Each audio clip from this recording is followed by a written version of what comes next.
Bonjour, moi c'est Dr Ibrahim Adam. Je suis un chercheur à l'université d'Andokodankolo de Maradi, c'est au Niger.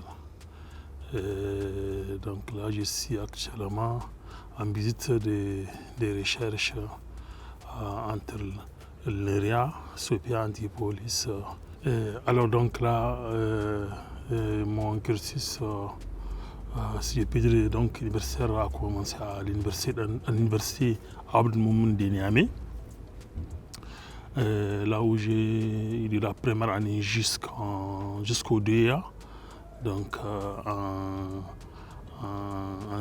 en algèbre et géométrie pour une option algorithmique aussi.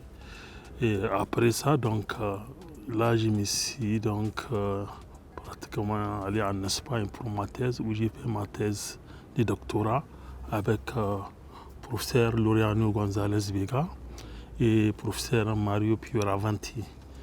Et donc durant mon parcours quand même aussi, je suis un peu lié par certains chercheurs de l'Europe à travers donc, les projets de recherche qui a financé ma thèse. Donc par exemple, j'étais un peu lié à l'ERIA, donc au professeur Bernard Mouraille, avec lequel je travaille actuellement. Et donc, je peux dire donc à l'étape actuelle, je travaille sur un domaine de la géométrie algorithmique et avec un accent sur le calcul des médiatrices, le calcul des diagrammes de Voronoi et le calcul de l'axe médian. Donc là, je peux dire c'est un peu ça l'esprit. Donc à travers ça, quand même, on a eu à travailler avec aussi d'autres chercheurs qui sont impliqués à un certain moment ou à un autre dans nos travaux de recherche, à savoir par exemple Marie-Prince Azoura de l'Université de Rennes et Michel Coste, ainsi de suite. Comme ils sont nombreux, donc avec lesquels quand même, on est plus ou moins liés à certaines étapes de la recherche. Oui, donc concernant l'état des mathématiques, la situation des mathématiques dans mon pays, le Niger, donc on peut dire, bon, pour le moment, on peut dire que c'est assez satisfaisant, mais quand même il y a des choses à faire. Donc il faut se dire qu'au Niger, tout comme tous les pays du monde, donc les mathématiques ont un sérieux problème. Donc surtout en personnel, vous allez voir que de façon générale, les personnels mathématiciens, même dans les pays développés, quand même, ne sont pas assez nombreux. Et les gens se penchent beaucoup plus dans d'autres aspects à un certain niveau des études. Mais il faut se dire que quand même, avec aussi les faibles moyens qu'on a, on arrive à développer nos mathématiques dans nos pays, bien sûr grâce à beaucoup de soutien. D'abord le soutien de l'État du Niger, et puis le soutien de beaucoup d'organismes scientifiques qui interviennent donc, pour appuyer. Donc, du point de vue recherche, je pense que l'état des mathématiques est assez satisfaisant et promoteur.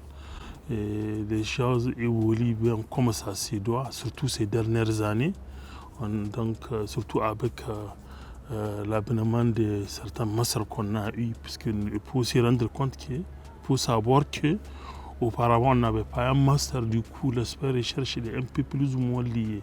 Et maintenant aussi certainement avec aussi l'aspect de mutualisation et de l'aspect pluridisciplinaire.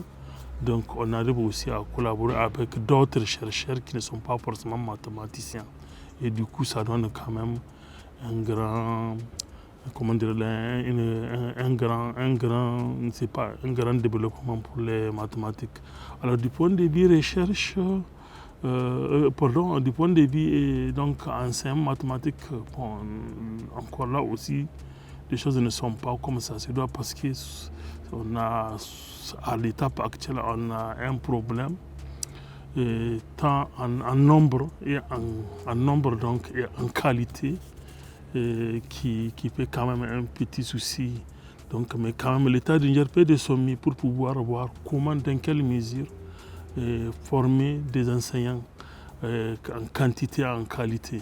Mais pour le moment, c'est quand même un souci. On essaie de voir à notre façon comment est-ce que nous pouvons donc organiser et booster les choses dans ce sens. Donc là, je peux dire un peu ça l'esprit. Mais du point de vue application, on en trouve un peu partout quand même dans nos pays. Et bon, il y a quand même comprendre quand il y a des applications de pointe, c'est beaucoup plus les pays développés qui se sentent beaucoup plus intéressés. Mais c'est juste une question de temps. Quand on arrive à se développer, bien sûr, les applications de pointe qui interviennent dans les mathématiques seront aussi présentes dans nos pays, Inch'Allah. C'est vraiment venu à un point nommé très important pour nous. Comme vous le savez, depuis l'avènement du Covid, on tentait de voir dans quelle mesure quand même aussi venir ici pour un peu donc travailler en collaboration avec les personnes dont on a l'habitude de faire, puisqu'on avait tout un tas de questions qu'on veut vraiment venir regarder ensemble avec nos collaborateurs. Mais l'avènement du Covid quand même a pratiquement tout chamboulé depuis pratiquement 2019. Et on n'a pas pu faire quand même grand chose. Souvent, il faut venir pour discuter et se concentrer, puisqu'il faut se dire que quand même dans nos pays, nous quand même quand on est au pays, on est beaucoup plus pris au cours, pour le cours, ce qui est vraiment un peu perdu pour. Donc il faut avoir des opportunités comme des télévisites pour pouvoir se concentrer et travailler comme ça se doit. Donc cette bourse-là, vraiment, quand même, c'est venu vraiment à un point important, comme d'ailleurs beaucoup des appuis que j'ai eu à avoir avec tant d'organismes. Mais je pense que la bourse a été vraiment bénéfique et ça continue à être aussi bénéfique. Et j'espère que ça va continuer. Et on souhaite aussi, bien sûr, à travers cette bourse, donc certainement, surtout à travers le cours, je pense que cette bourse soit beaucoup plus bénéfique au pays qui est donc au pays bien vraiment en développement, je pense. Mais c'est une bourse assez vraiment intéressante et le soutien est vraiment de taille et assez suffisant pour subvenir donc à un séjour de recherche combinable. Donc on a eu à regarder des questions assez importantes qui sont des questions quand même un peu suspendues, qu'on est en train de réfléchir, on échangeait à distance. Donc notamment les calculs des médiatrices, des segments, des courbes, des arcs de courbes. Ça c'est une question qu'on a eu à discuter avec mon directeur de thèse, mes directeurs de thèse, donc professeur Laureano González Vega et Mario Fioravanti. Et ici quand même, ici à Nice, on est en train d'ailleurs même, on continue là-dessus à travailler sur donc d'abord comment modéliser la fonction distance pour une courbe donnée. Et notre but, c'est une fois ceci fait, c'est d'aboutir à voir comment calculer les offsets de ces courbes et aussi ça va nous permettre aussi d'arriver un peu plus loin pour calculer l'axe médian d'un certain nombre de domaines délimités par des courbes. Donc là, nous sommes vraiment bien avancés pour tous ces travaux et nous sommes en train de faire vraiment les points pour voir donc à quel point donc nos travaux seront donc peut-être bien vulgarisés et soumis à des journaux pour des publications. Donc, je dis que le séjour là a été vraiment assez intéressant. Et bien sûr, donc, à la fin, on va aussi ouvrir d'autres questions qui feront vraiment donc, l'objet de petits séjours de recherche. Dans un proche et un futur lointain même, donc quand même, on envisage pas mal de choses d'abord. Donc, à l'issue des travaux qu'on a eu à faire ici, ça va nous permettre d'abord de poser certaines bases de calcul. Mais après, certaines bases, ces bases-là qui sont vraiment posées, donc vont permettre donc à regarder pas mal de questions scientifiques, toujours liées donc à mon domaine de recherche. Donc vous voyez, quand vous regardez, tout tourne autour du calcul de la médiatrice, calcul du diagramme des bornoïdes, calcul de l'axe médian.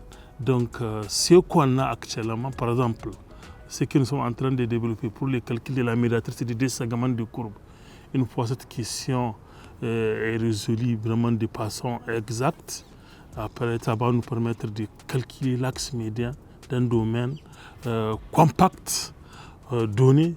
Mais cette fois-ci, notre méthode, c'est une méthode exacte. C'est une des méthodes rares. Parce que la plupart des gens passent par des méthodes approchées. Notre but, c'est de passer à avoir une approximation, un calcul exact de l'axe médian. Du deuxième côté, c'est qu'on envisage aussi dans les futurs. Une fois dans notre fonction de distance que nous sommes en train de travailler actuellement là-dessus, nous pouvons aussi passer de façon vraiment approchée en utilisant ce qu'on appelle les VC-Plane. Si on arrive aussi vraiment à le concrétiser, ça va nous permettre de toucher pas mal de domaines de recherche, bien sûr, dans les années à venir, donc, y compris donc, des problèmes en 3D, beaucoup plus. Mais ça, c'est vraiment, pour le moment, c'est la base qu'on est en train de vraiment vouloir fonder. Donc, le tout, comme vous regardez, c'est vraiment juste une suite logique après ma thèse. Donc, après ma thèse, on a essayé donc d'arranger encore des choses et on est en train de les faire.